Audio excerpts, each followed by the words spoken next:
चर्चा करेंगे एक ऐसे विषय के बारे में जो कि हमारे समाज के विकास के लिए, हमारे समाज के ग्रोथ के लिए बहुत ही इम्पॉर्टेंट है। ये हमें किसी भी समस्या का सल्यूशन बताती है, हमें ये समझ आता है कि हमारे आसपास क्या चल रहा है, फर्दर क्या हम कर सकते हैं इसके उपाय के लिए, इसके सल्यूशन के लिए। सो research is an indispensable part of a society. क्या होती है रिसर्च, क्या प्रोसेस है इसका फर्दर क्या उद्देश्य है, इसका क्या महत्व है हमारे सोसाइटी में, इसके बारे में हम डिटेल में चर्चा करेंगे। तो सबसे पहले कुछ डेफिनेशंस जो कि कुछ ऑथर्स द्वारा दी गई हैं उसके बारे में देख लेते हैं। तो according to John W Creswell, research is a process of steps used to collect and analyze information to increase our understanding of a topic और इशू। ठीक है, तो इन्होंने कहा है कि रिसर्च क्या है, प्रोसेस है। तो प्रोसेस होगा तो उसमें कुछ स्टेप्स भी होंगे, राइट। तो क्या स्टेप्स होते हैं उसमें, उसके बारे में हम आगे चर्चा करेंगे। इसमें होता क्या है बेसिकली, आपके पास एक क्वेश्चन होता है आपके माइंड में, आपके जब आप पढ़ लेते हो किसी चीज़ के बारे में तो आपके पास कुछ क्वेश्चंस होते हैं जिनका आपको क्या चाहिए होता है, जवाब चाहिए होता है। तो उन रिजल्ट्स को पाने के लिए आपको क्या करनी पड़ती है, पूरी कुछ स्टेप्स फॉलो करने पड़ते हैं, राइट। तो ही हैज़ राइटली सेड। अब दूसरी डेफिनेशन देख लेते हैं। क्लार्क ने जो डिफाइन किया रिसर्च को, it's a careful systematic and objective investigation conducted to obtain valid facts. Okay, तो इसमें केयरफुली चीज़ें होती हैं बहुत, राइट। सिस्टमैटिक तरीके से चीज़ें होती हैं, स्टेप बाय स्टेप, और ऑब्जेक्टिव तरीके से होती हैं, ओके, प्रैक्टिकल होके होती हैं, और फैक्ट्स यूज़ होते हैं। ऐसे नहीं कि हमने कोई चीज़ सोची है तो इसीलिए हम मान रहे हैं और उसको यूज़ करें, नहीं। जो चीज़ रियल में एग्जिस्ट कर रही है, रियल फैक्ट है, उसके बेसिस पे ही हम अपनी रिसर्च करते हैं। उसके बाद हम कंक्लूजन्स निकालते हैं, फाइंडिंग्स निकालते हैं अपनी, और प्रिंसिपल्स एस्टैब्लिश करते हैं regarding an identifiable problem in some field of knowledge. Okay, according to William C Emory, who defines research is any organized inquiry designed and carried out to provide information for solving a problem। so same ही चीज़ कह रहे हैं सारे basically. देखो simple सी बात है, आपको पहले literature review करना होता है, आपको पढ़ना होता है रिसर्च पेपर्स को, जिससे आपको पता चलता है कि जो रिसर्च है वो किस पे की जानी चाहिए, किस टॉपिक पे की जानी चाहिए। तो अगर हम प्रोसेस ऑफ रिसर्च की बात करें, सबसे पहला स्टेप होता है आपको रिसर्च का एरिया चुनना होता है। देखो एरिया का क्या मतलब है, जैसे मैनेजमेंट एक एरिया है, फिर आपका अलग अलग साइंस एक एरिया है आपका, है ना, और उसके अलावा कॉमर्स हो गया, राइट। अलग अलग एरियाज़ होते हैं जो कि जिस पे आप बेसिकली रिसर्च कर सकते हो। तो मैथमेटिक्स भी हो गया, राइट। तो अब आपको पहले एरिया चुनना होगा, राइट। एरिया चुनने के बाद अब एरिया भी इतना ब्रॉड नहीं होना चाहिए। जैसे अगर मैं मैनेजमेंट की बात करूँ तो मैनेजमेंट, चलो ठीक है, मैनेजमेंट एक एरिया है, उसके अंदर भी बहुत सारी चीज़ें हैं, राइट।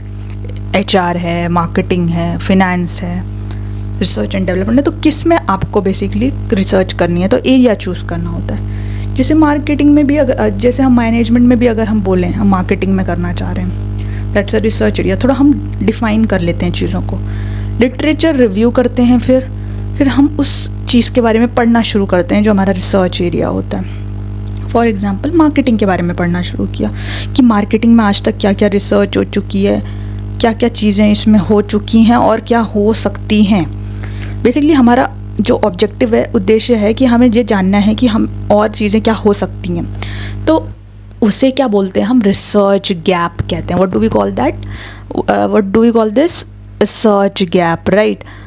अब जब आपको ये पता चल गया कि किस पे हमको वर्क करना है, वो क्या है आपका, दैट्स योर टॉपिक, वो आपका टॉपिक ऑफ रिसर्च बन जाता है। उसके बाद रिसर्च डिज़ाइन तैयार होता है। रिसर्च डिज़ाइन का क्या मतलब है, आप कैसे करने वाले हो उस रिसर्च को। अब आपके पास टॉपिक आ चुका है, अब आप ये सोचोगे, उस पर विचार करोगे, कंटेम्पलेट करोगे कि आपको क्या करना, क्या है इसमें, मतलब आपका उद्देश्य क्या होगा, राइट।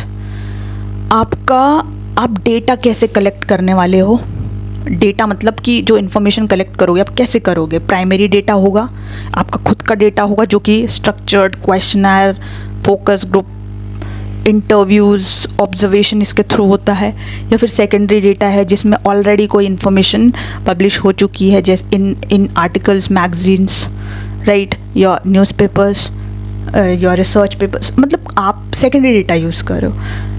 उसके बाद आप इसी रिसर्च डिज़ाइन में, मैंने जैसा आपको बताया रिसर्च डिज़ाइन में आप करने कैसे करोगे रिसर्च को, तो सब कुछ उसमें डिसाइड करोगे आप, राइट, कि क्या कैसे डेटा कलेक्ट होगा। उसके बाद डेटा एनालाइज कैसे होगा, दैट इज़। अब देखो एक और चीज़ होती है इसमें कि आप डेटा जो कलेक्ट करोगे, राइट, वो बेसिकली पॉपुलेशन से नहीं, सैंपल से करोगे। ध्यान से समझने की वाली बात ये, पॉपुलेशन आपकी ब्रॉडर टर्म है जिसको आप नहीं एक साथ उसका डेटा कलेक्ट कर सकते हो। क्यों? क्योंकि वो बहुत ही वाइड होती है। उसी पॉपुलेशन को रिप्रेजेंट करने के लिए आप सैंपल का इस्तेमाल करते हो, जो कि एक नैरोअर टर्म है जिसमें आप जैसे मान लो 1 लाख की पॉपुलेशन है, जैसे फॉर एग्जांपल अगर मैं बात करूँ गाज़ियाबाद रीजन की, तो यहाँ की 1 लाख पॉपुलेशन है मान लो, तो इस 1 लाख को तो मैं स्टडी नहीं कर सकती, तो मैं क्या करूँगी, इसमें से कुछ सैंपल निकालूंगी, तो उसी से डेटा कलेक्ट करूँगी। तो बेसिकली ये क्या है, ये बेसिकली सैम्पलिंग है। अब सैम्पलिंग भी बहुत प्रकार की होती है, रैंडम सैम्पलिंग जिसे प्रोबेबिलिटी सैम्पलिंग भी कहते हैं, नॉन रैंडम सैम्पलिंग जिसे नॉन प्रोबेबिलिटी सैम्पलिंग भी कहते हैं। तो सैम्पलिंग प्रोबेबिलिटी ज़्यादा अच्छी रहती है क्योंकि यहाँ पे बेसिकली सबके चूज़ होने के चांसेस, मतलब पॉपुलेशन के जितने भी मेंबर्स हैं सबके चूज़ होने के चांसेस क्या होते हैं, इक्वल होते हैं। ओके, तो इसमें कोई डिफ्रेंशिएशन नहीं होता है, कोई प्रेजुडिस, कोई भेदभाव नहीं होता है, राइट। अब उस सैम्पलिंग के भी बहुत प्रकार होते हैं। आपका अगर मैं बात करूँ, स्ट्रेटिफाइड सैम्पलिंग है, सिस्टमैटिक सैम्पलिंग है, लॉटरी मेथड है, बहुत सारे मेथड्स हैं। तो आप डिसाइड करोगे method depending on the type of data you want to collect, the type of research you are doing, right. उसके बाद जब आप डेटा कलेक्ट कर लेते हो तो डेटा को एनालाइज भी करना बहुत ज़रूरी है। तो आजकल डेटा एनालिसिस के सॉफ्टवेयर्स आते हैं बहुत सारे, राइट। और मैंने एक चीज़ और आपको बताऊंगी कि हाइपोथेसिस भी इसमें बनाया जाता है रिसर्च में, डिज़ाइन में। हाइपोथेसिस में बेसिकली हम रिलेशनशिप फाइंड करते हैं 2 वेरिएबल्स के बीच में, कि या इन दोनों के बीच में कोई रिलेशनशिप है, तो उसके लिए भी या फिर हाइपोथेसिस डिज़ाइन किया जाता है। Null hypothesis, alternate hypothesis. Null hypothesis कहता है कि there is no difference between the 2 variables, और या no relationship between the 2 variables. और ऑल्टरनेट हाइपोथेसिस कहते हैं there is a relationship between. तो इसके लिए काफ़ी सारे मेथड्स, टेस्ट्स वगैरह यूज़ होते हैं।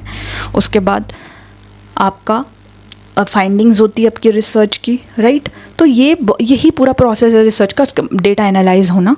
फिर उसके बाद हम अपने बिब्लियोग्राफी रेफरेंसेस वगैरह भी देते हैं कि हमने कहाँ से हेल्प ली है। अब इम्पॉर्टेंस क्या है रिसर्च का समाज के लिए, बहुत ही इम्पॉर्टेंट क्वेश्चन है ये। देखो इससे क्या होता है, आपका नॉलेज इन्हेंस होता है, ठीक है। नॉलेज इन्हेंस हो रहा है, इसका मतलब कि आप कुछ पढ़ते हो, लेट्स से आप कोई रिसर्च पेपर पढ़ते हो किसी टॉपिक के बारे में। फॉर एग्जांपल आप पढ़ रहे हो डिमोनेटाइजेशन के बारे में, रिसर्च पेपर पढ़ रहे हो कि डिमोनेटाइजेशन से हमारी इकोनॉमी पे क्या इफ़ेक्ट पड़ा, राइट। तो आपका नॉलेज इम्पैक्ट, आपका नॉलेज जो है एनहेंस हुआ ना।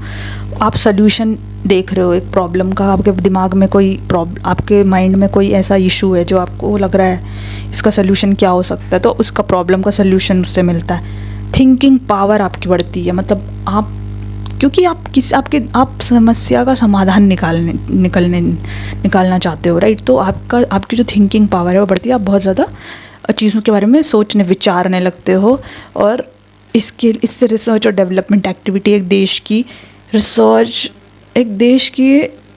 हर चीज़ पे इफ़ेक्ट पड़ता है, क्योंकि जितना किसी कंट्री में शोध होगा उतनी नई नई टेक्नोलॉजी, नई नई चीज़ें डेवलप होंगी, राइट, और सोसाइटी का विकास होगा। तो बेसिकली इसीलिए हम ये अनुसंधान करते हैं। तो होप आपको वीडियो अच्छा लगा होगा। अगर वीडियो अच्छा लगा तो वीडियो को लाइक, शेयर और सब्सक्राइब करना ना भूलें।